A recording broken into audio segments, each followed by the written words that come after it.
F1 is in Las Vegas this weekend for the Las Vegas Grand Prix, and this is the race and the race weekend that could make or break F1 in the United States as a whole, and here's why. For the Las Vegas Grand Prix, approximately $500 million, or pounds because it's roughly about the same, has been spent on really just making the track and everything, including relaying all the tarmac along the Las Vegas Strip, where they've got a lot of casinos and stuff. This is very important because a lot of the people who live in Las Vegas apparently weren't too happy about this, as it caused delays. So first of all, the public is already annoyed, and if F1 doesn't cause a grand spectacle or a great race, this is going to piss off the people who live there because they've had a lot of their time wasted. You also have Drive to Survive, a series that if you have watched this channel previously, you probably know what it is. And here's a quick rundown of it. It's basically just F1 but made into a drama series. That's pretty much all it is. And what it has done is made F1 absolutely boom in America. And so far it's led to massive growth across all the years. But due to the Red Bull dominance in the past 2 years, in 2023, viewer figures have started to drop from the previous couple of years. I mean, we did have the 2021 title battle, but social media statistics and growth have all started to stagnate a bit, and if this race doesn't pull off what it wants to, growth in America could completely stagnate, and that is really not what F1 wants, because they are basically gambling everything onto Las Vegas and Miami.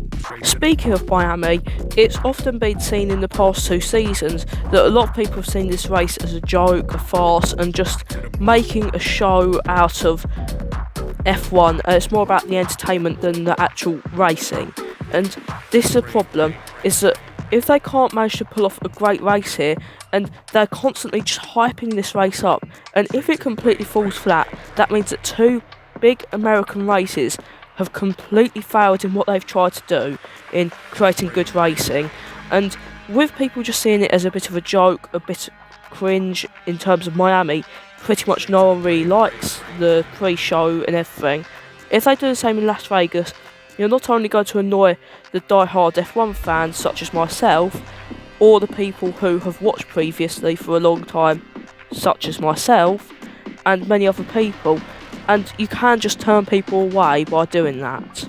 Finally, you have got the drivers who have said, and this is what Max Verstappen said, he seems that it's more for the show rather than the racing.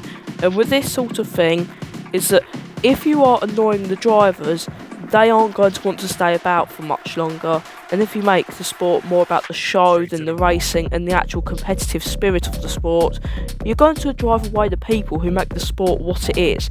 And with the schedule extending, several mechanics have come out and said that they have quit because of this. So not only could you be at risk of the drivers, the people who actually bring the fans in, because that's mainly what Drive to Survive focuses on, leaving the sport potentially, but the people who literally build the cars and run everything behind the scenes could quit. So what are the main points here? Well, first of all, you could annoy some of the die-hard fans. Second of all, everything that F1 has gambled on could completely collapse, and also the people who actually run the sport, and not the people at the top, I mean the people who work for the teams, could quit under increased workload. Anyway, what's your opinions on this? Thanks for watching.